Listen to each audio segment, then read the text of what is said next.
I was about 8 years old, I first heard about something called climate change or global warming. Apparently that was something humans had created by our way of living. I was told to turn off the lights to save energy and to recycle paper to save resources.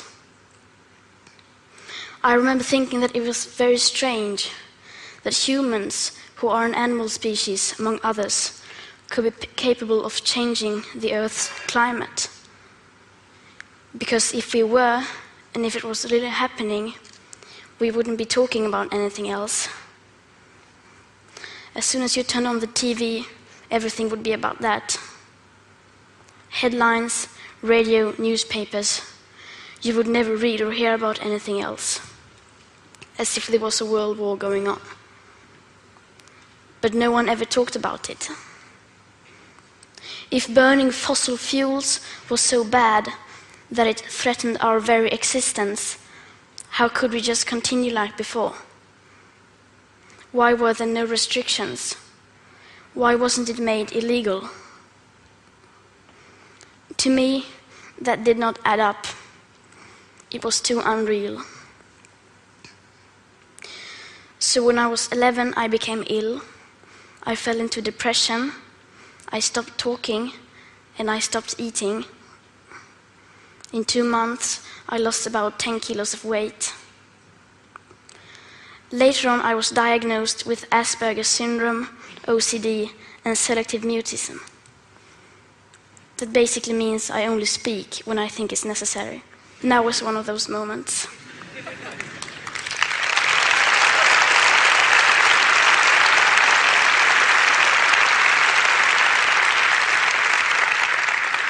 For those of us who are on the spectrum, almost everything is black or white. We aren't very good at lying, and we usually don't enjoy participating in the social game that the rest of you seem so fond of. I think in many ways that we autistic are the normal ones, and the rest of the people are pretty strange. Especially when it comes to the sustainability crisis, where everyone keeps saying that climate change is an existential threat and the most important issue of all, and yet they just carry on like before. I don't understand that, because if the emissions have to stop, then we must stop the emissions. To me, that is black or white. There are no grey areas when it comes to survival. Either we go on as a civilization or we don't. We have to change. Rich countries like Sweden need to start reducing emissions by at least 15% every year. And that is so that we can stay below a 2-degree warming target.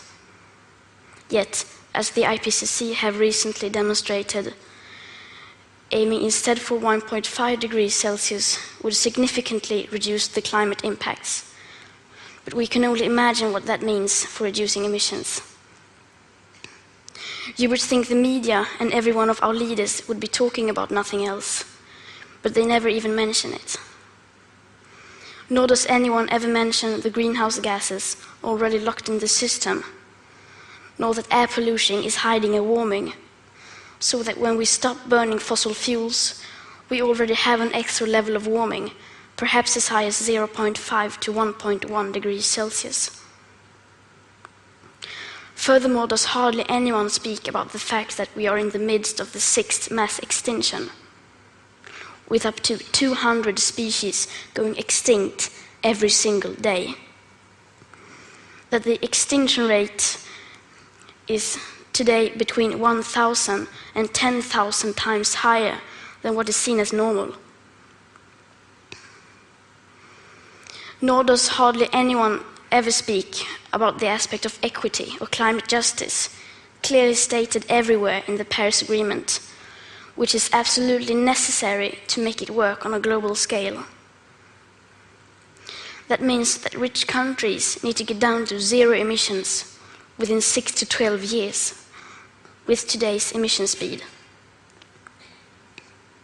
And that is so that people in poorer countries can have a chance to heighten their standard of living by building some of the infrastructure that we have already built, such as roads, schools, hospitals, clean drinking water, electricity, and so on. Because how can we expect countries like India or Nigeria to care about the climate crisis if we, who already have everything, don't care even a second about it or our actual commitments to the Paris Agreement? So, why are we not reducing our emissions? Why are they in fact still increasing? Are we knowingly causing a mass extinction?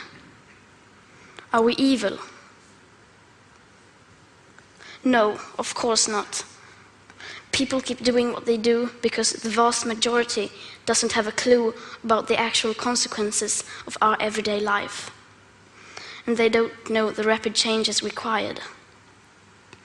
We all think we know, and we all think everybody knows, but we don't. Because how could we? If there really was a crisis, and if this crisis was caused by our emissions, you would at least see some signs. Not just flooded cities, tens of thousands of dead people, and whole nations leveled to piles of torn down buildings. You would see some restrictions. But no. And no one talks about it. There are no emergency meetings, no headlines, no breaking news. No one is acting as if we were in a crisis. Even most climate scientists or green politicians keep on flying around the world, eating meat and dairy.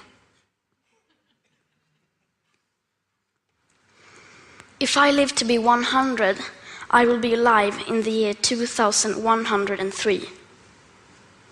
When you think about the future today, you don't think beyond the year 2050. By then, I will, in the best case, not even have lived half of my life. What happens next? The year 2078, I will celebrate my 75th birthday. If I have children or grandchildren, maybe they will spend that day with me. Maybe they will ask me about you, the people who were around back in 2018. Maybe they will ask why you didn't do anything while there still was time to act. What we do or don't do right now will affect my entire life and the lives of my children and grandchildren. What we do or don't do right now, me and my generation can't undo in the future. So when school started in August this year, I decided that this was enough. I sat myself down on the ground outside the Swedish parliament. I school striked for the climate. Some people say that I should be in school instead. Some people say that I should study to become a climate scientist so that I can solve the climate crisis. But the climate crisis has already been solved. We already have all the facts and solutions. All we have to do is to wake up and change. And why should I be studying for a future that soon will be no more, when no one is doing anything whatsoever to save that future? And what is the point of learning facts within the school system, when the most important facts given by the final science of that same school system clearly means nothing to our politicians and our society? Some people say that Sweden is just a small country and that it doesn't matter what we do. But I think that if a few children can get headlines all over the world just by not going to school for a few weeks, imagine what we could all do together if we wanted to. Now we're almost at the end of my talk. And this is where people usually start talking about hope. Solar panels, wind power, circular economy, and so on. But I'm not going to do that. We've had 30 years of pep talking and selling positive ideas. And I'm sorry, but it doesn't work. Because if it would have, the emissions would have gone down by now. They haven't. And yes, we do need hope. Of course we do. But the one thing we need more than hope is action. Once we start to act, hope is everywhere. So instead of looking for hope, look for action. Then, and only then, hope will come.